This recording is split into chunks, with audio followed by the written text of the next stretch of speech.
जय माता रानी।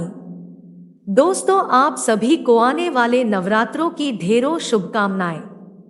माता रानी सदा आप पर कृपा बनाए रखे और हमारा यह YouTube परिवार इसी प्रकार फलता फूलता रहे। इसी आशा के साथ दोस्तों, आज मैं आपके साथ बहुत ही सरल पूजा विधि नवरात्रों की शेयर करने वाली हूँ। इससे पहले भी मैं एक और वीडियो बना चुकी हूँ जो डिटेल में है। अगर आप उसे देखना चाहें तो मैं लिंक डिस्क्रिप्शन में दे दूंगी। तो देखिए, शरद नवरात्रों की पूजा करने के लिए हमें एक चौकी चाहिए। उसके ऊपर लाल या पीला वस्त्र आप बिछा लीजिए। आप यह पूजन जो है अपने घर के मंदिर में भी कर सकते हैं। तो देखिए, नवरात्रों में कलश की स्थापना मुख्य मानी जाती है और अगर आप कलश की स्थापना नहीं कर रहे हैं तो कम से कम एक जल का पात्र अवश्य रूप से भर करके मंदिर में आप रखें। तो वस्त्र पर कमल बना लीजिए। कमल नहीं बना सकते तो थोड़े से अक्षत अवश्य डाल लीजिए। एक आप कलश लीजिए, तांबे का या पीतल का या मिट्टी का, उसके गले में आप मोली बांध लीजिए। स्वास्तिक बना लीजिए और उसमें थोड़ा सा गंगाजल, जल और लौंग, इलायची, सिक्का, सुपारी, हल्दी की गांठ डाल लीजिए। हल्दी की गांठ नहीं है तो पिसी हल्दी भी आप यहाँ पर डाल सकते हैं और अक्षत और दुर्वा डाल करके इस प्रकार से 5 पल्लव लगा लीजिए। 5 आम के पत्ते उन पर आप टीका कर लीजिए और नारियल को इस प्रकार से रखिए कि नारियल ऐसे रखे कि नारियल का मुख या तो पूजा करने वाले की तरफ हो या फिर ऊपर की तरफ भी इस प्रकार से रखा जा सकता है। उसके बाद में हम अक्षत के ऊपर माता रानी को विराजमान करेंगे।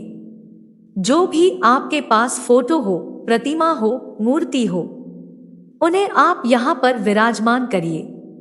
और उसी के साथ में हमें गणेश जी की भी स्थापना करनी होती है। अक्षत के ऊपर गणेश जी की स्थापना करेंगे और यहाँ पर देखिए, एक प्लेट में हम स्वास्तिक बनाएंगे। रोली से स्वास्तिक बनाइए, उसे हम माता रानी के साइड में रखेंगे और उस पर हम रखेंगे ज्वारे। ज्वारी मैंने किस प्रकार से रोपे हैं इसका वीडियो चैनल पर आ चुका है।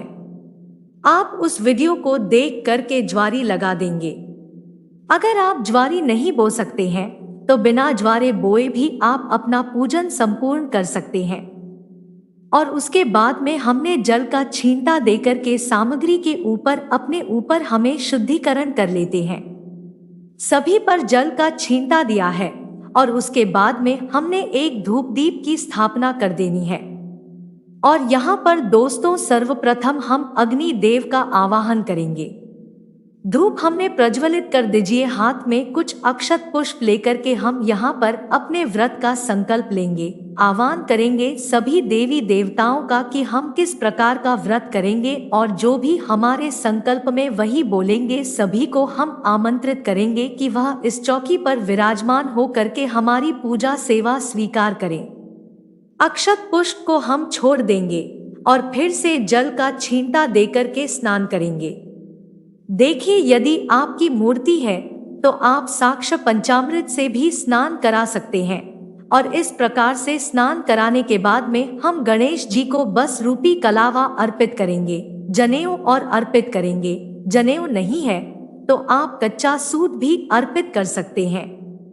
लेकिन प्रथम दिन यह विशेष पूजा की जाती है तो आप जनेऊ ही अर्पित करें। रोज जनेऊ अर्पित करना आवश्यक नहीं है।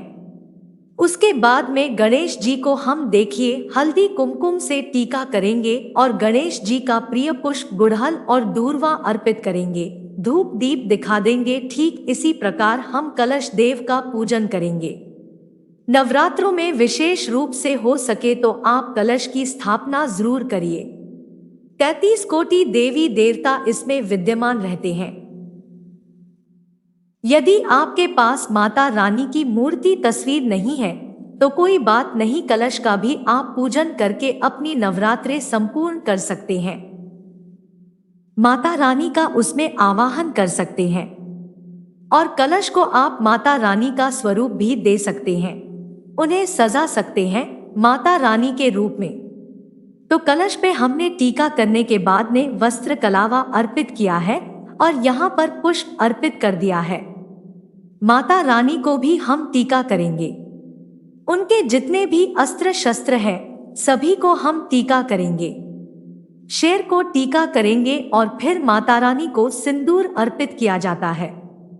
इस प्रकार से आप 5 बार 7 बार सिंदूर पित करें और जो सिंदूर आपके फिंगर में बच जाता है उस सिंदूर को आप अपनी चूड़ियों पर लगा सकते हैं।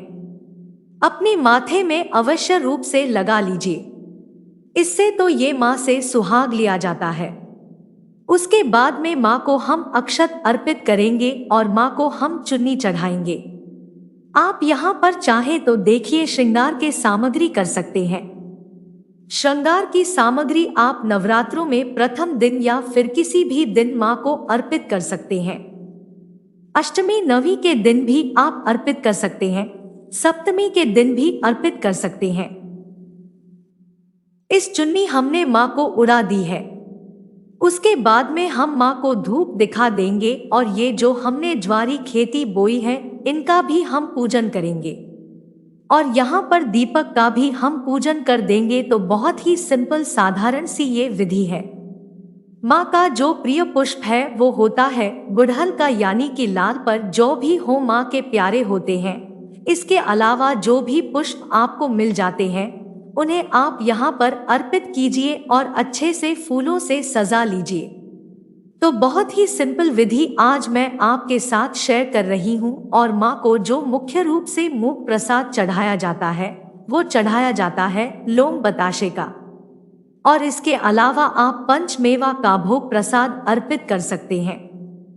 सारे फुलहाड़ी भोग प्रसाद यहाँ पर अर्पित करनी चाहिए, क्योंकि यह जो व्रत फलारी होते हैं, जो भी फल आपको मिल जाते हैं वो यहाँ पर आप अर्पित करिए। इस प्रकार से हम यहाँ पर फल में केला और सेब यहाँ पर अर्पित कर रहे हैं।